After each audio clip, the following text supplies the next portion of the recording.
Avec 10 représentants à la Coupe du Monde, l'Afrique a-t-elle enfin l'occasion pour voir une de ses nations disputer la finale et pourquoi pas gagner la Coupe du Monde? L'aventure a déjà mal commencé pour l'Afrique du Sud. Les Bafana Bafana ont disputé le match d'ouverture face au Mexique et se sont inclinés 2 buts à 0.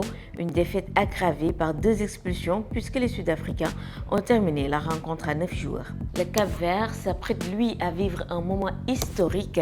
Les requins bleus participent à leur toute première Coupe du Monde et débuteront le 15 juin face à l'Espagne, championne d'Europe en titre. La République démocratique du Congo retrouve également la compétition mondiale.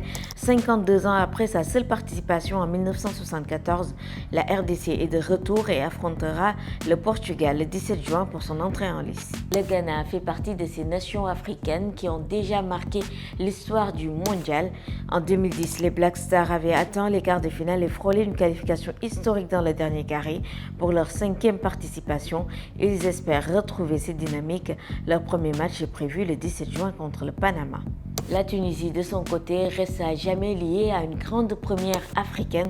En 1978, elle avait offert au continent sa toute première victoire en Coupe du Monde grâce à son succès 3 buts à 1 contre le Mexique. Les Aigles de Carthage débuteront cette édition face à la Suède le 15 juin. La Côte d'Ivoire effectue son retour après 12 ans d'absence.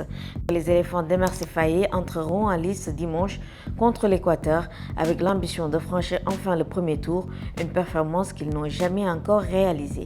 Même objectif de retour pour l'Algérie. Absents depuis 2014, les Fennecs retrouvent la Coupe du Monde pour la 5e fois de leur histoire. Leur parcours débutera avec un choc très attendu face à l'Argentine. L'Égypte, avec Mohamed Salah, dispute sa 4e Coupe du Monde. Malgré son histoire et son palmarès africain, la sélection égyptienne n'a encore jamais remporté le moindre match en phase finale.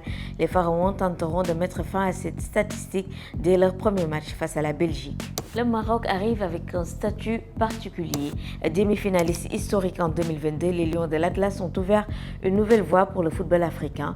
Pour leur 7e participation, ils débuteront leur campagne par un énorme défi face au Brésil. Enfin, le Sénégal, le pays de la Teranga et les champions d'Afrique, ils disputeront leur 3e mondial consécutif et une 4e participation au total. Les Lions abordent cette compétition avec de grandes ambitions, car de finalistes en 2002, ils rêvent d'écrire une nouvelle page de leur histoire. Leur premier rendez-vous est fixé au 16 juin face à la France. Avec 10 représentants à la Coupe du Monde, l'Afrique a-t-elle enfin l'occasion pour voir une de ces nations disputer la finale et pourquoi pas gagner la Coupe du Monde? À vous de nous dire en commentaire quelle sélection africaine a plus de chances de marquer l'histoire.